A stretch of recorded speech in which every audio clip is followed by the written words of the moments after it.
What's up, guys? Welcome back to Let's Play Gungrave. So, I missed a bit of the first part of this cutscene here. Basically, Dr. Tokioka is telling us that the way our body's been resurrected, it's not entirely stable, and we need to do routine maintenance on it, essentially, because we can't sustain ourselves. We need to replenish our blood with new blood occasionally. It's like changing the oil in a car, I suppose.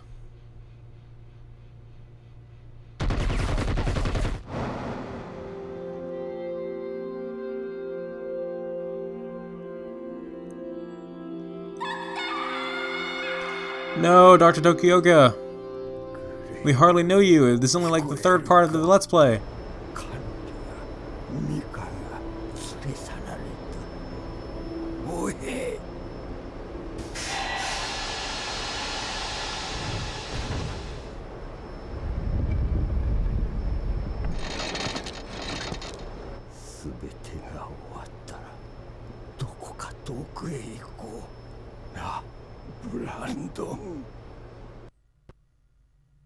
Brandon.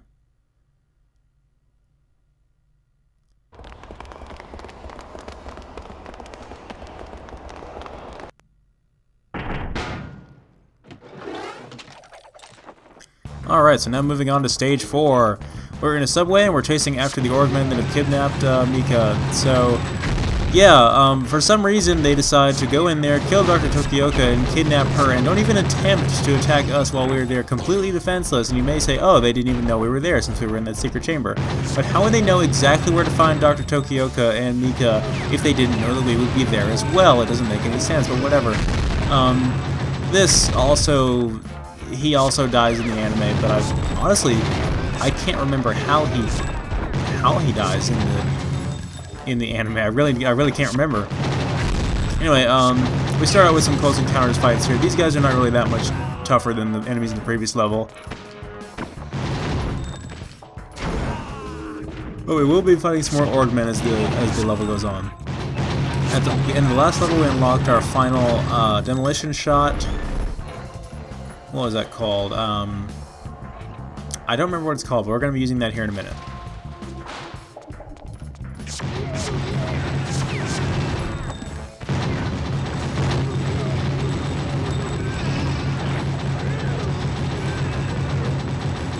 Now, the only aggravating thing about this area is the fact that you can't really see ahead of you too far. The draw distance is not really that great.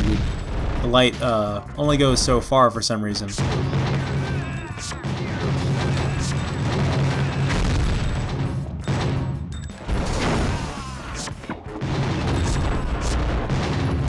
Oh yeah, there's weird, bizarre guys in bunny suits in this level for some reason. I don't know what kind of purpose they serve. But they are actually pretty dangerous. Oh, and I'm still using the Hellhammer where I need to swap over to the new demolition shot very soon.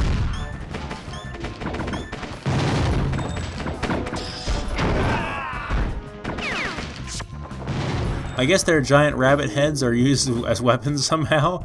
Maybe they have some concealed guns in there or something.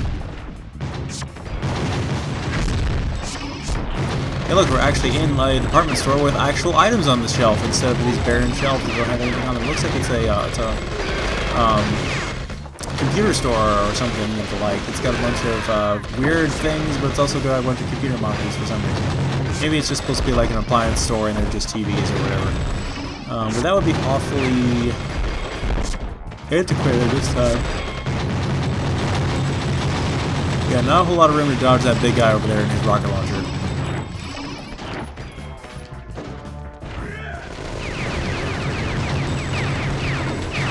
So, I guess I might as well go ahead and announce it in this video. Some of you might know that I made the Facebook page recently. Again, if you guys want to go like that, then go to the video of the Facebook page I made, and click on the link in the video description to go like it. On there, I posted a picture of my new PS3 that I got. I had a PS3 me and my brother were using, but it was one of the original Generation 1 PS3s that could play PS2 games. Oh, look at this. This is just a joke right here. Look at these guys. They're just pretending to be all innocent and everything. We just gun them down while they're helpless here.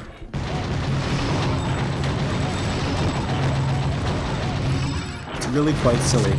Anyway, so now I have a PS3 that actually works. So I went ahead and just bought a new one because the old one just died on it. So we bought a second hand. and whoever had it last did not take very good care of it, and I think our graphics card melted, or one of the soldering pieces that connects the graphics card melted due to overheating and lack of cleaning, so that's probably what happened to that. So it finally crapped out on us. It's completely dead, and we can't really seem to revive it. But in the event that we do revive it, I now have my own PS3 that I can record games on. So that opens up a whole nother window of opportunity to get some new games to LP. If you guys go to the Facebook page, you can see all of the games I've ever really considered recording on there as a one big long list. And you can feel free to give me some suggestions, and I'll add those suggestions to that list. This level seems to have an obsession with the exploding barrels for some reason. They're all like crammed together in these close quarters.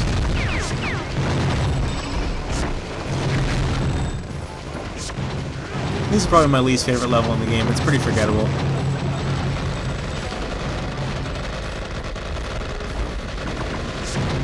Even the boss battle is not as memorable as the other ones. Same basic enemy archetypes. You know, you have the guys with the machine guns and the dedicated melee fighters. They're kind of similar to the guys in Chinatown with the swords.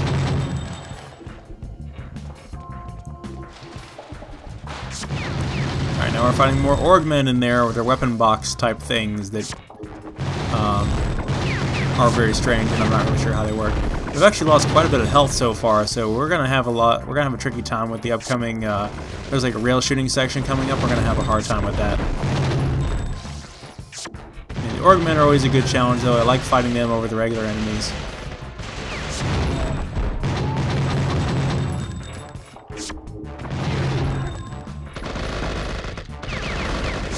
And in addition to getting the PS3, I also got a few extra games today as well. I got oh, this is the maybe I want to reveal that one last. I got Fuse, which is a third-person shooter made by Insomniac, the only Insomniac game ever to not be a PlayStation exclusive. And I'm excited to play that. I just need a co-op partner to play it with first. If anybody is offering, just let me know. And I also got Payday 2, also for the 360, which is also a game I definitely need a co-op partner for. And I got, let's see what else. I got Castlevania Lords of Shadow Mirror Fate for the 3DS, which I'm looking forward to playing. And finally, when I was at the used game place again today, looking at stuff, that's where I found Payday 2 for only $10. Surprisingly, it's in perfect condition and there's nothing wrong with it, but it was only $10. The game only came out a few weeks ago, or I guess a few months ago now, and it was, you know, it was still like $40 in my store, new, but you know, used it was $10 at the store. But what I found, they completely blew me away. Like, I had the most like fanboy reaction when I saw it. I found a PS3 copy, a tangible PS3 copy of Painkiller Hell and Damnation, and I was just like, and I could not believe it. It was brand new, sealed, $30, and I was like, mine, I'm buying this right now. And so I guess I retract my previous statement about there not being any tangible copies of Hell and Damnation. I guess it was just either GameStop never got any. Oh, this part right here I found to be pretty annoying, because those two Orgmen can really drop your shields fast. Anyway, so GameStop, I guess, just didn't carry them, because I could never find them anywhere else, and even on Amazon, I cannot find a tangible copy of Painkiller Hell and Damnation. So I asked them at GameStop, and they said they never got any. So I just assumed they didn't exist. You know, I couldn't find them anywhere on the internet or anything. Maybe it's just that 360 copies don't exist tangibly, at least here in the United States. I know in Europe they have tangible copies of Hell and Damnation. They even have this really awesome limited edition that comes with the soundtrack, which I really, really want to get a copy of. But now I have it. I have Hell and Damnation on the PS3, so if anybody wants to play it with me, then just let me know. I'm basically just whoring myself out for multiplayer games here, but that's a game that still looks great on the PS3. I didn't care that I didn't have it on 360, even though Hell Wars was an original Xbox game. Hell, I got Payday 2 on the 360, even though I just bought a PS3, so you know I might as well have gotten it on that. But I don't think they didn't have any PS3 copies there. It's like Charles for $10. This is also really tricky to encounter here, because these three guys spawn like right behind you. I've got a lot of extra demolition shots though, so I can go ahead and use those right here. I swear I've not demonstrated the last demolition shot yet, though. I need to do that before I get too carried away here. But yeah, there's a lot of guys over here behind these, what do they call those gates? The little turnstile gates there. And you can just barely see them there, too, and targeting them is kind of a pain. Then those enemies that spawn behind you. Also got a few more strategy guys. I have to get some strategy guides every time I go there. But I managed to get the strategy guide for Fuse, so whenever I start playing that, I'll have the strategy guide for it, although a lot of games I don't need the strategy guide necessarily to help me actually play it, it's more so for collectability's sake. And also got the strategy guide to the original Max Payne, which is a nice find, you know, $5 for that. That's a nice addition to my collection.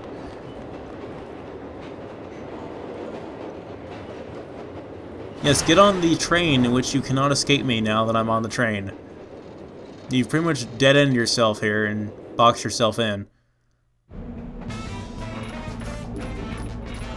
Alright, so now we have this sort of on-rails train sequence. Now every time we move up to a new car, there's going to be a squad of 3 Orgmen there that we can pretty easily gun down. You kind of have to move up a little bit closer to them so you can actually get a lock on them, because they're kind of sitting there behind cover, behind the little railing walls there. There's like 2 waves of them per car, I think. And then we get some really bad slowdown here from how many things are moving on screen at once. And then, as we go forward here, there's going to be some rather... Yeah. I couldn't make that up if I tried. Those are 2 Orgmen riding a freaking missile. And originally the first time I played the game, I tried to knock those down by targeting it and shooting them down, but actually the easier way to do it is just to get yourself at a good angle behind the window here and just go into burst mode, and you'll be able to auto-target it just fine. Try to burst mode these guys right here if my freaking frames will catch up with me here. Now I'm taking too much damage, I gotta back out of it. But there's another one off to the side here which I'm gonna go into burst mode and get rid of. I just gotta get rid of these guys first.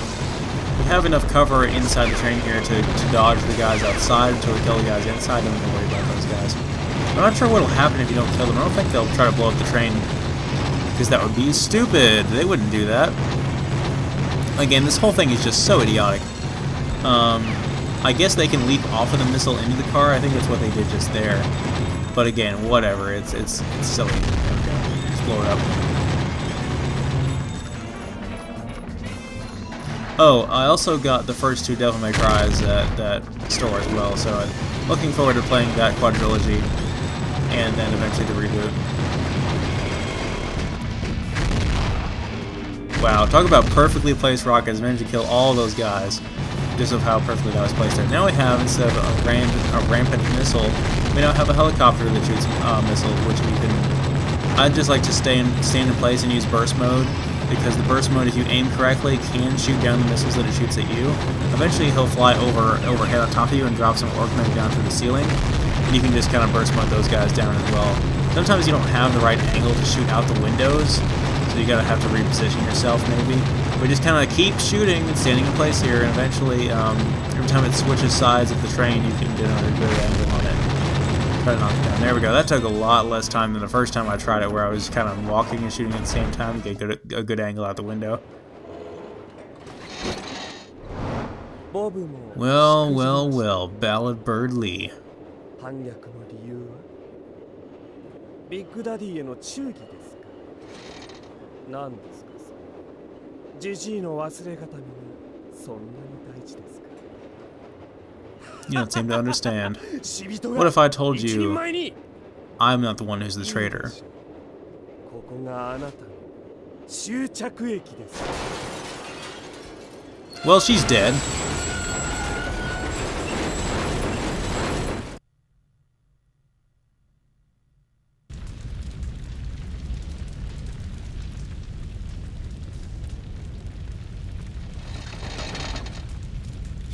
Of course we survive because we're invincible.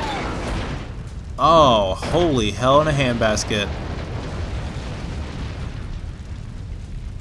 I hope you caught her, Bungie, otherwise she'd be dead right now.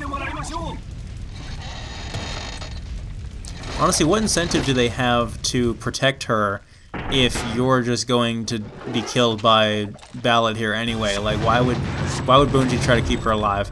Alright, time for a boss battle against Ballad-Bird Lee. So he's actually going to be pretty difficult. He's got a few nasty attacks he's got here, and he does not hold back, let me tell you. He's got a machine gun, and he's got his 2 ridiculous sword arms here. His most dangerous attack, he's got that overhead lunge he just did there, but that's not really his most dangerous attack. He's going to go try to sprint at us, and he's going to try to knock us up into the air. That's right there. That attack, that's what you really have to look out for. It's hard to dodge, and it does an obscene amount of damage. It goes through our shields, knocks us up into the air. He hits us about 2 or 3 times, and we take fall damage from coming back down to the ground. It's ridiculous. Anyway, I should have enough demolition shots here to be able to get a graveyard finish on him like I wanted to. This requires constant motion. We can't use burst mode at all on him, really, against in this fight. And you can see him kind of, if we watch his movement patterns carefully enough, you can kind of see when he's rearing up to do that attack there. He almost got us there. That was really close. Alright, ladies and gentlemen, here is our first graveyard finisher.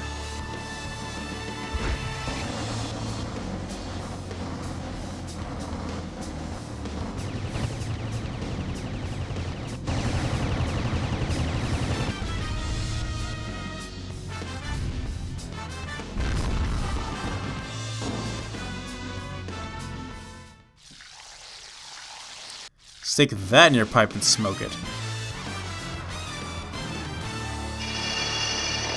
That is why this game is awesome. Alright, 2 down, 3 to go. Gungrave